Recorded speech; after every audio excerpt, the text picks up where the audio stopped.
Welcome to Channel 17, the Town of Colonie Government Channel.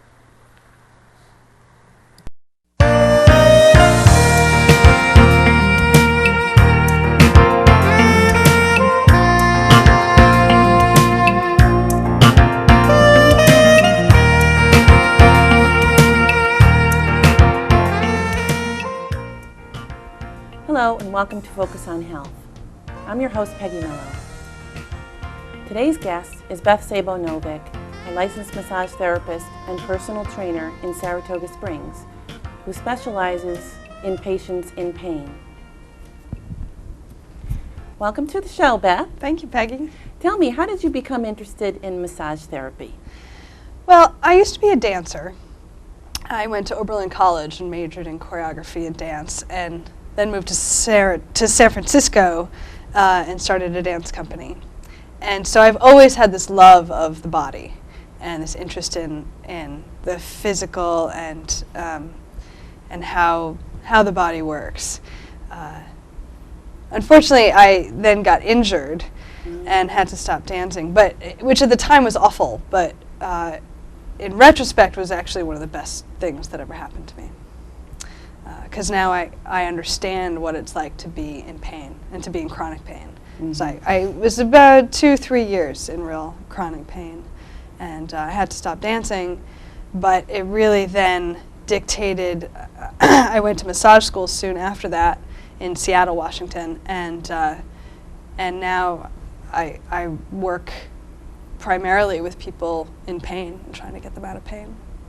So you're licensed in the state of New York. I'm New York State licensed massage therapist. I'm a member of the American Massage Therapy Association, and I'm also a member of SIPN, which is the Saratoga Integrative Practitioners Network up in Saratoga. And you've been practicing I've been practicing since '99, so 8 years. Okay. So let's talk about pain. Okay, let's talk about pain. There are a lot of different definitions that we can discuss. Pain is physical and emotional. Pain is always physical and emotional. And there's never not an emotional component. There's never not an emotional component. And you can really picture this. I mean, say you trip and fall. There's a change in the way you breathe. There's a way that you feel. There's even as simple as looking to see if anyone saw you. There's a certain element of trauma that is always physical and emotional. And you can even translate that the other way. If there's some emotional trauma, if you witness a horrible event, or even a not so horrible event, but something that really is upsetting, your parents fighting for the first time, something like that, as a child witnessing, just even observing purely emotionally, will affect you physically. It goes into your body and it changes you. So even physiologically, your breathing will change, the endorphins in your body, things will shift, and so I think there's always a physical and emotional component to trauma and pain, really.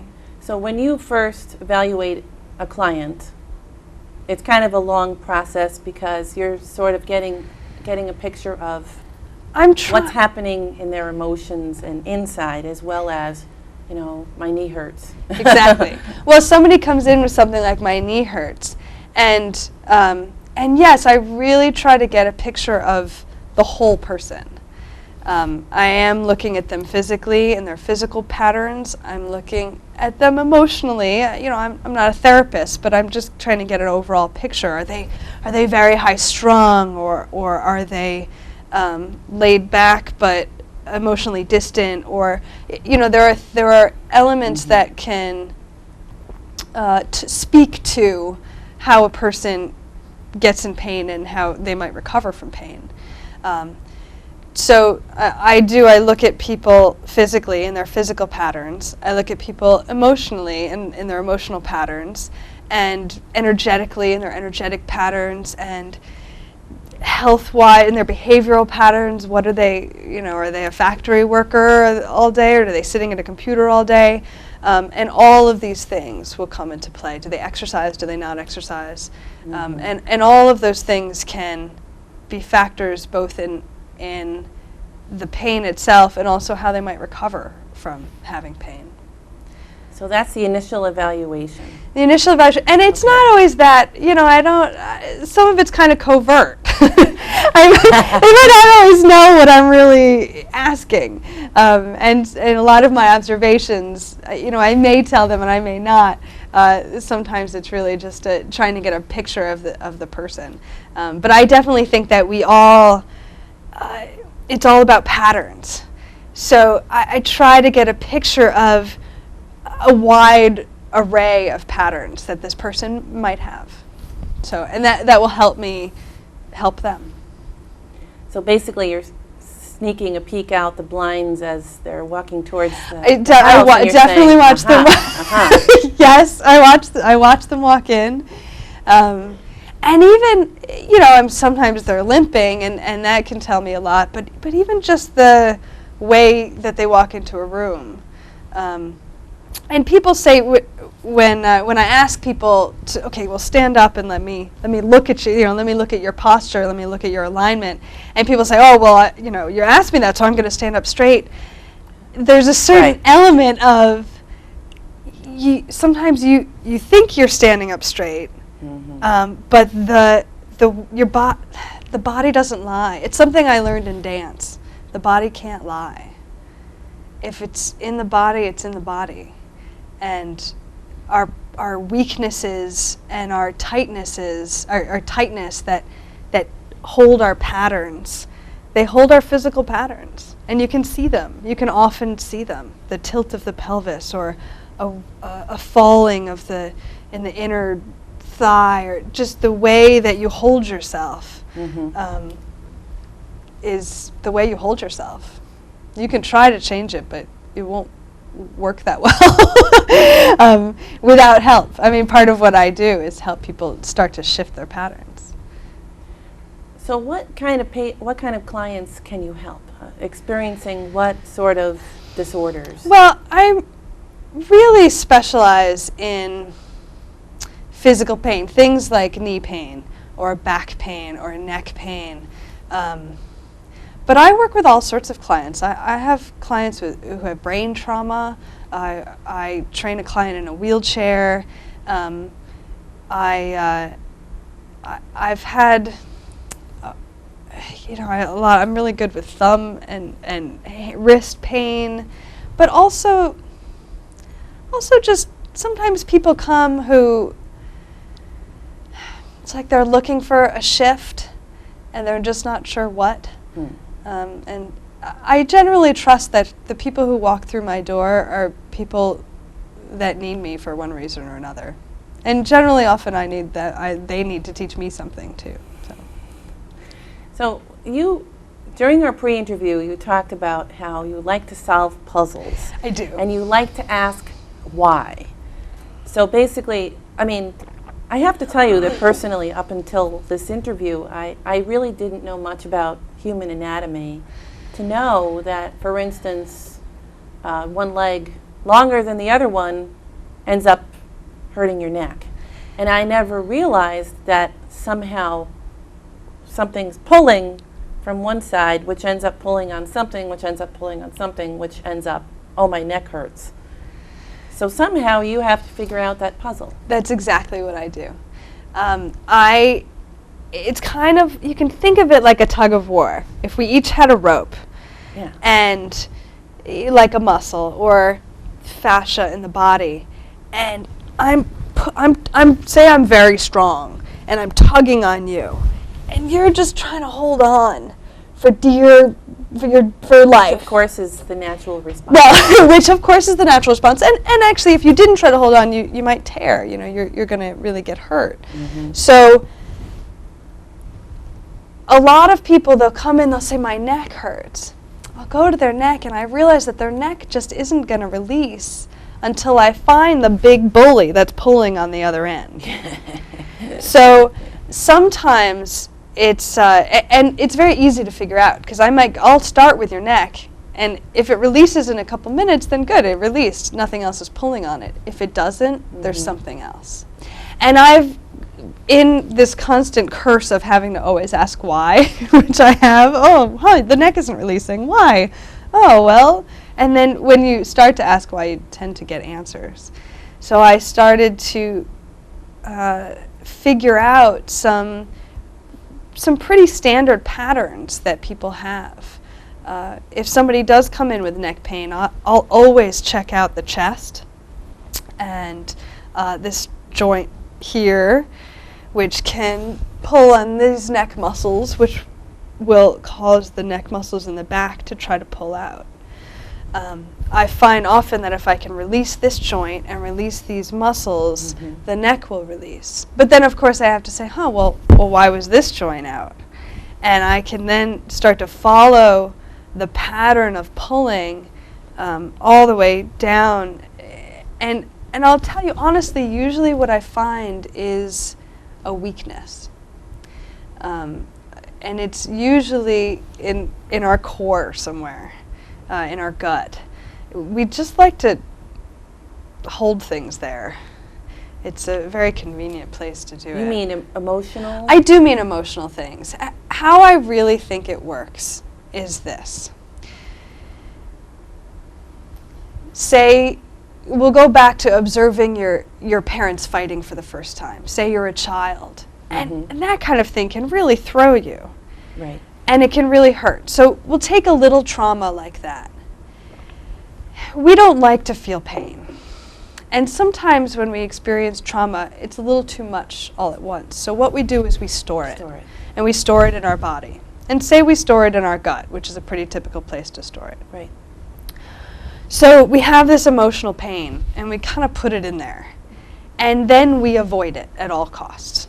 So you're saying, one of the things you mentioned to me was you avoid actually working that area. So whether it's sit-ups or whether it's whatever exercise would actually work those muscles, you're saying somehow your body doesn't want to allow those muscles to be stretched because or by working those muscles or stretching those muscles, that emotion will come up. You'll feel it.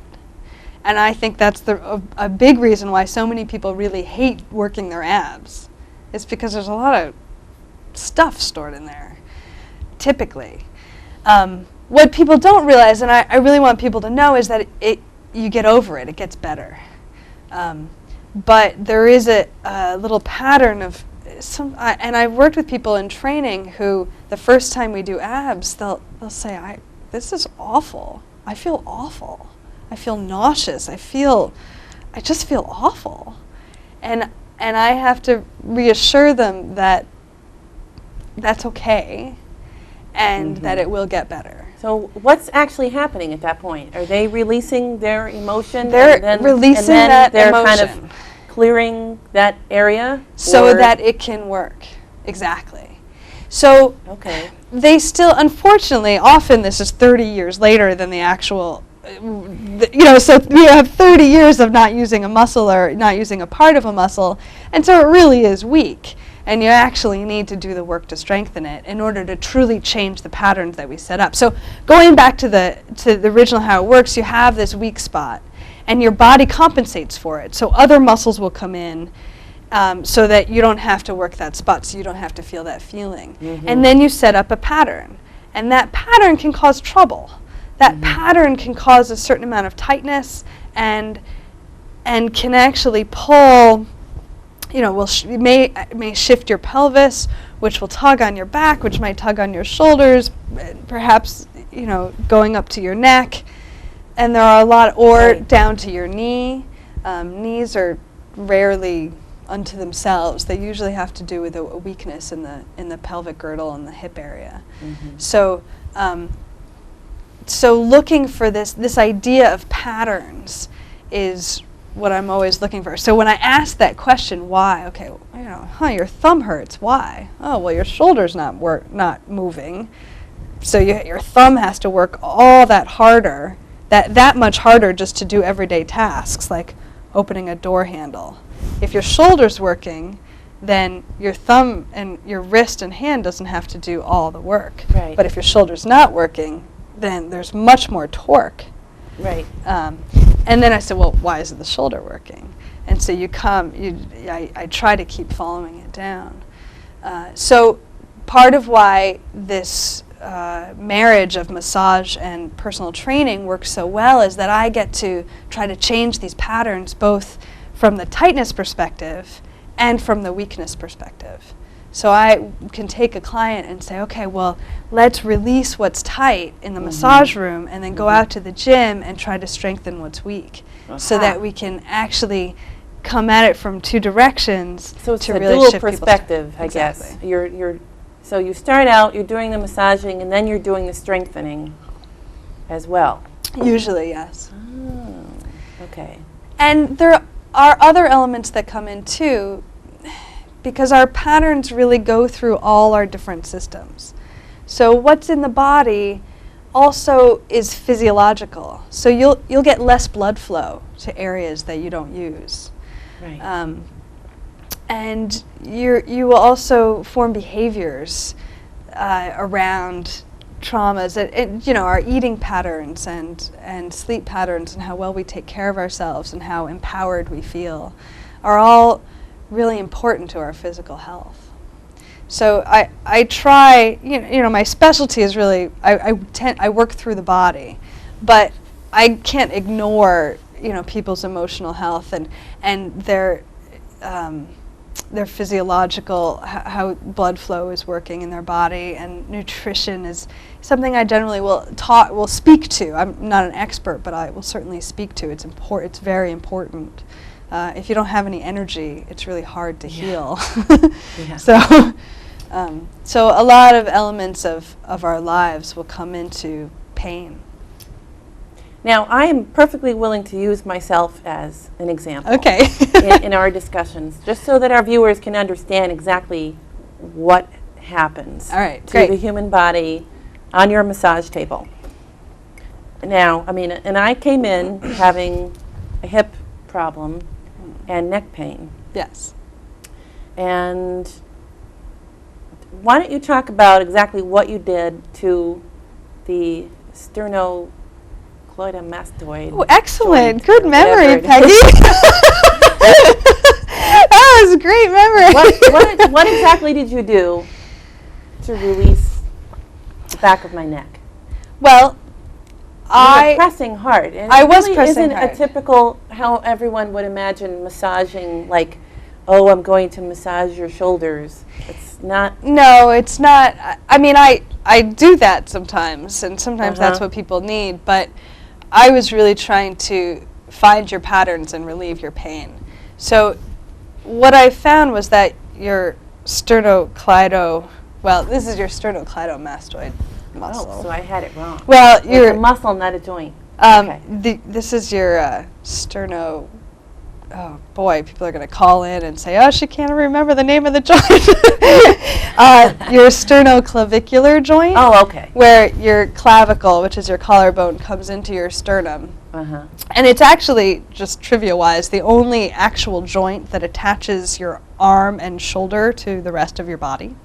So your shoulder blade and your arm are pretty free-floating, except for this joint, however important that is. But the sternocleidomastoid muscle that attaches to both the sternum and the clavicle and the mastoid, which is your jaw, connects to this joint. And if this joint gets stuck, it's supposed to move a little. And you can say, if you take a deep breath, you can see how that's supposed to just have a little bit of movement. And if it's not moving, or if there's a little bit of pain in there, then this muscle can get off. Or perhaps it's the other way around. The muscle makes the joint not move. It's hard to really know. But it's really a point that connects the neck area to the rest of the body, the chest in general, and then the diaphragm comes into play.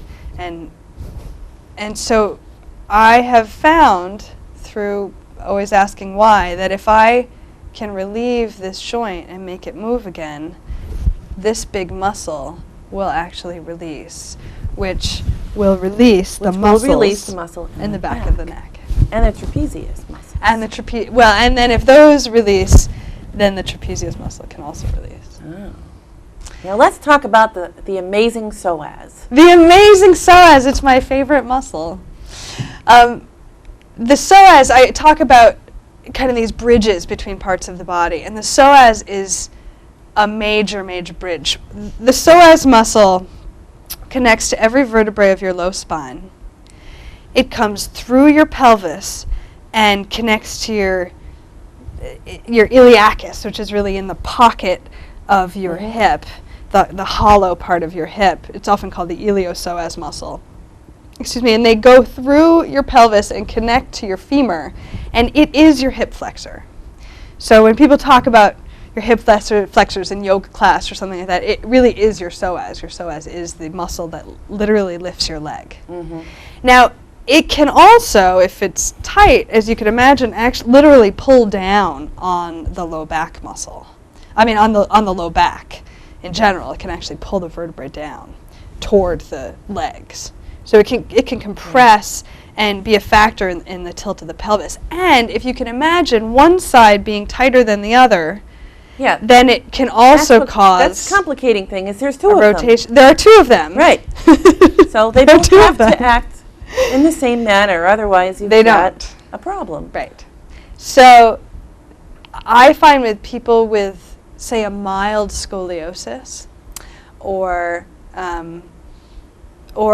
that chronic one leg higher than the other, or even neck pain and certainly knee pain, really almost everything, I will check out the psoas muscle because it's a huge, big, strong muscle that most of us don't even know exists. Mm-hmm. So So it's not something that you can, say, oh, this is sore. It's not a shoulder. Right. Or even a back. It's kind of an anterior back muscle. So for me to go there, I have to go through the belly to get to it. you have to push deeply. I have to push deeply in the belly, as Peggy knows. So what I found that by releasing the psoas muscle, you can start to correct a lot of the rotation patterns and asymmetry patterns that we have that actually cause so many other But issues. seriously, I don't think that people really realize that they are asymmetric, that one of their hips is higher and externally rotating. Not They unless think someone has told them. they think that they're standing up straight and that, of course, they have to be physiologically even and normal when they aren't. So you have the trained eye that looks at them standing up and says, well, I see what's going on here. Right. And I want to say, too, it's not, if you don't have any pain and you're strong and healthy, then, we're all asymmetrical in some way or another. It's a very human thing.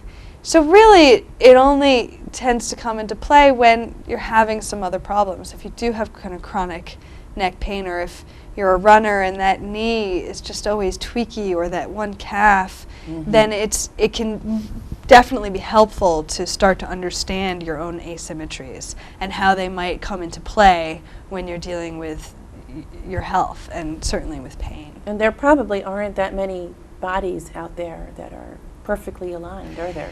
No, there aren't. But the other thing is that I truly believe that the stronger you are and the more you move and exercise and eat well and stay happy, the better we are at dealing with our asymmetries, with our abnormalities, with our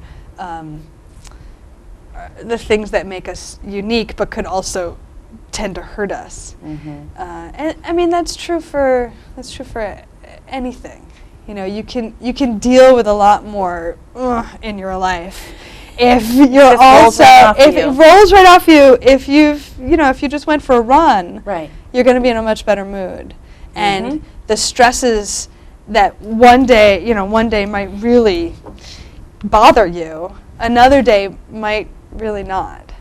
And I think that you can look at that overall in if we're healthy and we're exercising and we're spending time for ourselves and we're taking care of ourselves, then your body is better able to deal with its abnormalities. It's better able to deal with having a mild scoliosis or having some rotation in the spine or the pelvis, because we're more, you can just take more. Right. And there's also a joint-muscle relationship. I don't know if we've talked about before, but the stronger your muscles are, the less stress your joints have to take. So say I were to throw a really heavy ball at you, Yeah. and you were to catch it. If it was really too heavy for you, your joints would actually take a lot of that stress. If your muscles were strong enough to catch it, your muscles would catch it. Your joints, it wouldn't get to your joints. So when one is weak, then the joints are getting A lot all more of the stress. impetus of whatever the stress is. Right, because you can translate that idea to a whole day of sitting at your desk. And if your muscles aren't Right. strong enough to keep you upright, your joints are going to start to take it. So it's a big part of kind of, in general, staying out of pain is to stay strong, is to keep our muscles strong. When you think Right. about arthritis and things like that. I it's got to really say important. that, I mean, if you think about the whole picture, it's such a challenge. If you think about it on a daily basis, if all we wanted to do was say to ourselves, okay, I have to exercise today, I have to diet today, I have to drink half of my body weight in ounces of water today, Yeah. I have to be happy today, I have to work today, I have to take care of my children today, I have to clean the house today. It's all a balancing act. It's all a balance. And I really do think that when the nutrition is there and when the exercise is there, it's going to be so much easier to tackle all of that. But it's so easy in this day and age to just get off track. You know what? Today I don't feel like doing that. I think especially for women, it's really hard. We're taught so much to do for others. We're taught so much to placate, and we're taught so much to kind of be the provider and be the security and be the emotional support, that we haven't really learned that we need to support ourselves. Yeah. In all ways. Physically and emotionally and financially, that we need to really make a commitment to ourselves. And I'm actually I was just working on an article. I'm writing an article right now about when I got into shape and how it transformed all parts of my life. Because, and I think the real core of it is saying, you know what, I'm not going to do the laundry and I'm not going to clean the house until I take even 10 minutes from myself to take care of myself. Right. And there's something that happens when you start to make that commitment to yourself, that when you then go do the laundry and clean the house, you're not mad about it. At least me, I guess I should speak personally. That little edge of, oh, you know, why do I have to do everything? And it goes away because you took care of yourself first.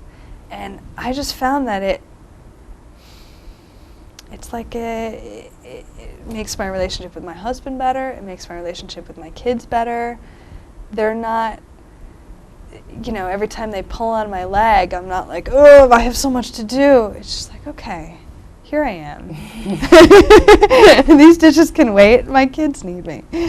So there's something about exercising and being healthy and just taking that time for yourself that is really important and will actually translate into the rest of your life.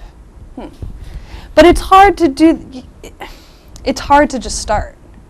It's hard to just say, okay, well, I'll exercise, especially if you've never really exercised before, or you've never really gotten results before. It takes a lot of knowledge in one way, and in another way it doesn't. Another way it's just how I started was I turned on Fit TV and did what they did when my kids were napping. I just made a decision one day. I just said, this is it. I need my body back. And when my kids would nap, or if one of them was napping and one of them was being good, I would turn on Fit TV and I would just do what they were doing. I did that for 8 months, and then I got a personal trainer. And that was great. So that's how you learned your personal training aspect of it. It is. I mean, I have a real good base of knowledge about the body, and I'm really good at working with people who have injuries or who have pain conditions or health conditions. I'm very good at translating how to get strong, sort of despite some of the pain, and actually to help the pain that you're in. Mm-hmm.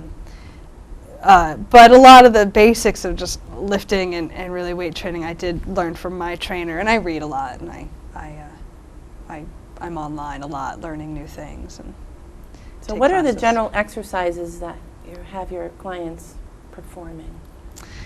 Well, it really depends on the client and what their goals are. I have some clients whose goals really are to get out of pain, and I have some clients whose goals are to lose weight and get into shape, and some clients who have both of those as a goal. Mm. So I do a lot of core work because I find that if you can't hold yourself up, your neck's gonna hurt. You're going to have pain, and also just that is where we store a lot of trauma. And that the more we can work that area, the more that those old patterns may resolve themselves. I also am really a proponent of strengthening everything. It's going to help. I've recently been working with a very common pattern that I've seen, which is a weakness in our very, very core. If you think about kind of a rod of light or a rod of energy that's going all the way through you, kind of right in front of your spine, mm-hmm. and down your center and down the inner thigh and down the inside of the legs. I see with so many people, myself included actually, that is my old pattern, that there's just a falling on the inside. And it really dictates how you present yourself and a lot of the stresses on the body. So I've been trying to work on that pattern a lot with people. I actually just started with a new client who really just wants to get fit and lose some weight, and we're talking about diet, and we're starting to build some muscle. But I did some of these very core exercises with her, and she looked at me, and I said, yeah, you have strength there. You really do have a core. And I said, and this is going to be about more than just working out and getting fit. This is about how you are when you enter a room. And she looked at me and smiled. She was like, that's great. but there's something about, kind of being here instead of being here that is really profound. It's really powerful. But you have a great presence already. You're here already. So I don't know. I think my glow has diminished over time. Oh, well, age is... Beth, thank you very much for coming. Thank you, Peggy. Is there any further information you'd like to pass on to our viewers? I do have a website. It's www.bsnbodywork.com. And people can go there and get all my information. Okay. Thanks very much for coming on the show. Thank you, Peggy. You've been great. I had a great time. Me too. Thanks for watching. We hope to see you next time on Focus on Health.